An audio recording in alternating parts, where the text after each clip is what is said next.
부처는 모든 답을 얻은 사람이었습니다. 그는 고통이 어디서 시작되는지 알았고, 사람이 왜 괴로워지는지도 보았고, 어떻게 하면 마음이 가벼워지는지도 이미 알고 있었습니다. 우리가 보기에는 그 이후의 삶이 너무 분명해 보입니다. 그럼 이제 사람들에게 알려야 하지 않을까? 틀린 길을 가는 사람들을 붙잡아야 하지 않을까? 이렇게 괴로운 세상인데 왜 나서지 않는 걸까? 하지만 놀랍게도 부처는 깨달은 뒤 사람들을 설득하는 쪽을 선택하지 않았습니다. 그는 거리에 서서 외치지 않았고 사람을 붙잡아 앉혀 설득하지 않았으며 자신의 깨달음을 진리라는 이름으로 강요하지도 않았습니다. 오히려 그는 오랫동안 망설였다고 전해집니다. 이것을 말해도 사람들이 받아들일 수 있을까? 말하는 순간 이 또한 집착이 되지 않을까? 우리는 여기서 아주 중요한 질문 하나를 만나게 됩니다. 왜 부처는 사람을 살릴 수 있는 말을 알고 있었으면서도 사람을 설득하지 않았을까요? 이 질문은 불교 이야기가 아니라 지금 우리 삶과 아주 깊게 맞닿아 있습니다. 왜냐하면 우리는 매일 설득하며 살고 있기 때문입니다. 자식에게 말합니다. 이건 내가 틀렸어. 배우자에게 말합니다. 내 말이 맞잖아. 가까운 사람에게 말합니다. 왜 내 마음을 이해 못 해줘? 우리는 좋은 뜻으로 말하고 상대를 위한다고 생각하며 관계를 지키고 싶어서 말합니다. 그런데 이상하게도 말할수록 관계는 멀어지고 설명할수록 오해는 커지고 이해받고 싶을수록 마음은 더 외로워집니다. 부처는 이 구조를 아주 일찍 보았습니다. 사람이 가장 괴로워지는 순간은 무언가를 몰라서가 아니라 알고 있는 것을 상대에게 받아들이게 하려는 순간이라는 것을 말입니다. 설득은 겉으로 보면 사랑처럼 보입니다. 하지만 마음의 구조를 들여다보면 설득은 종종 상대를 바꾸려는 시도입니다. 그리고 부처는 사람을 바꾸려는 시도가 얼마나 큰 고통을 만드는지 자신의 삶을 통해 이미 충분히 겪어본 사람이었습니다. 부처가 왕자로 살던 시절을 떠올려 봅시다. 그는 모든 것을 갖고 있었습니다. 권력, 안전, 풍요, 보호. 그의 아버지는 그를 설득하려 했습니다. 세상은 위험하다고, 밖은 고통뿐이라고, 여기 남아 있으면 행복할 수 있다고. 아버지는 나쁜 사람이 아니었습니다. 아들을 사랑했고 지키고 싶었습니다. 하지만 그 설득은 부처를 편안하게 만들지 못했습니다. 오히려 그를 더 답답하게 만들었고 더 큰 질문 속으로 밀어 넣었습니다. 이 경험은 부처의 마음 깊숙이 각인되어 있었습니다. 아무리 좋은 말이라도 상대가 준비되지 않으면 그 말은 감옥이 될 수 있다. 부처는 깨달은 뒤에도 이 원칙을 버리지 않았습니다. 그래서 그는 먼저 말하지 않았습니다. 사람들이 찾아오기를 기다렸고, 묻는 사람에게만 답했고, 떠나고 싶은 사람을 붙잡지 않았습니다. 이 태도는 차가움이 아닙니다. 오히려 인간의 마음을 가장 깊이 이해한 사람만이 가질 수 있는 태도입니다. 우리는 흔히 이렇게 생각합니다. 내가 말해주지 않으면 저 사람은 계속 힘들 거야. 지금 바로 깨닫게 해줘야 해. 이건 분명히 옳은 말이니까. 하지만 부처는 옳음보다 더 중요한 것이 사람의 마음 상태라는 것을 보았습니다. 사람은 아직 자기 고통을 자기 것으로 인정하지 못한 상태에서는 아무 말도 들리지 않습니다. 그 말이 아무리 옳아도, 아무리 부드러워도, 아무리 진심이어도 말입니다. 부처는 이 상태를 마음이 닫혀 있는 상태라고 보지 않았습니다. 오히려 아직 열릴 때가 오지 않은 상태라고 보았습니다. 그래서 기다렸습니다.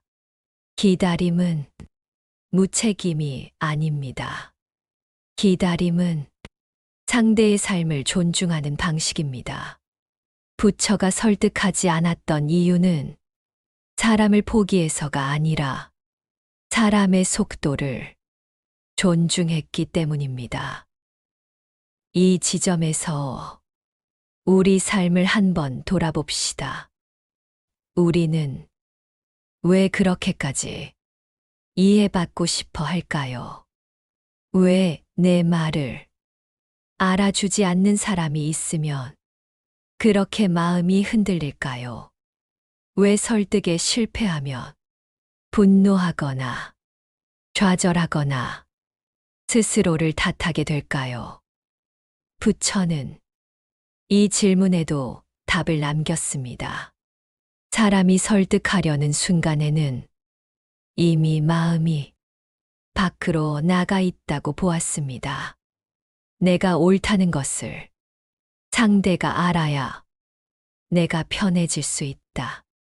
이 구조 안에 들어가면 마음은 항상 불안해집니다.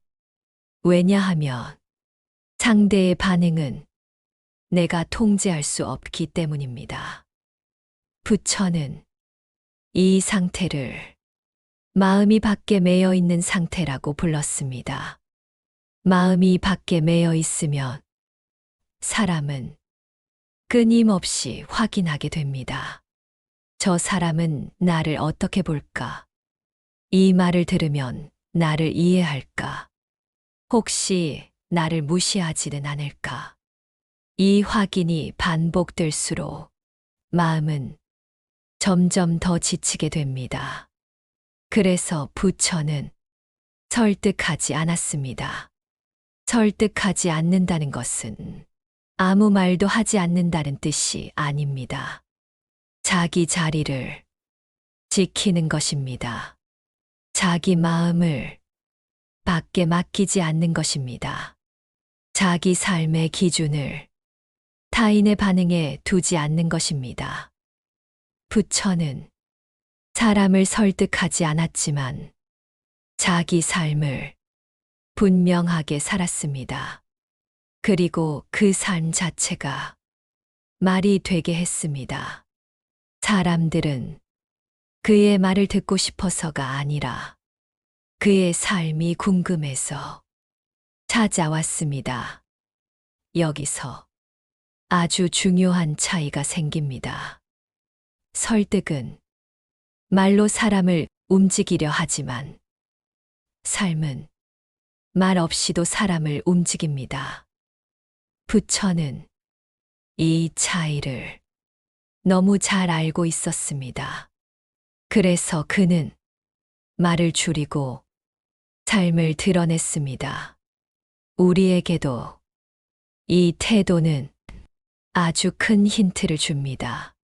관계가 힘들 때, 말이 통하지 않을 때, 아무리 설명해도 상대가 바뀌지 않을 때, 우리는 더 말하려고 합니다. 더 설명하려고 합니다. 더 설득하려고 합니다. 하지만 부처의 방식은 정반대였습니다. 말을 멈추고 자기 자리를 지키는 것, 상대를 바꾸려는 힘을 거두고 자기 삶을 정돈하는 것.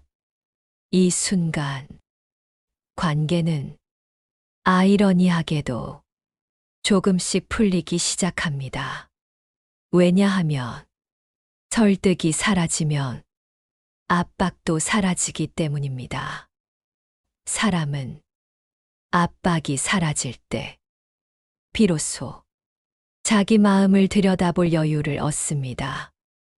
부처는 사람을 변화시키는 가장 빠른 길이 변화를 요구하지 않는 것임을 알고 있었습니다. 그래서 그는 설득하지 않았습니다. 이 이야기를 지금 당신의 삶에 한 번만 대입해 보세요. 혹시 이해받으려고 애쓰느라 지치지는 않았나요? 혹시 내 마음을 알아달라는 말이 점점 더 외로워지게 만들지는 않았나요? 부처는 이렇게 말합니다. 이해받지 않아도 자기 자리를 지킬 수 있을 때 마음은 흔들리지 않는다.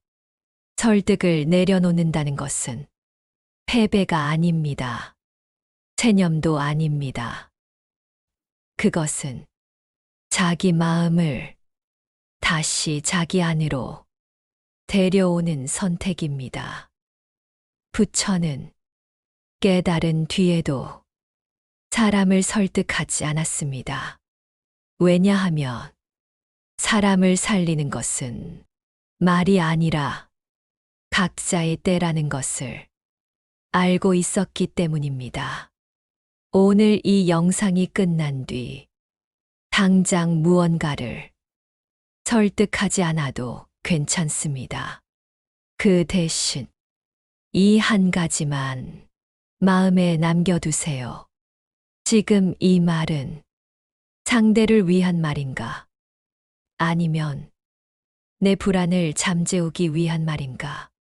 이 질문 하나로 우리는 부처가 보았던 지점에 조금 더 가까워질 수 있습니다.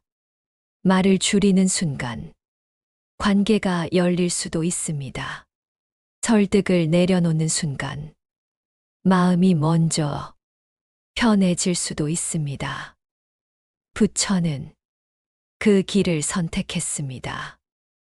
그리고 그 선택은 지금까지도 우리에게 조용히 말을 걸고 있습니다.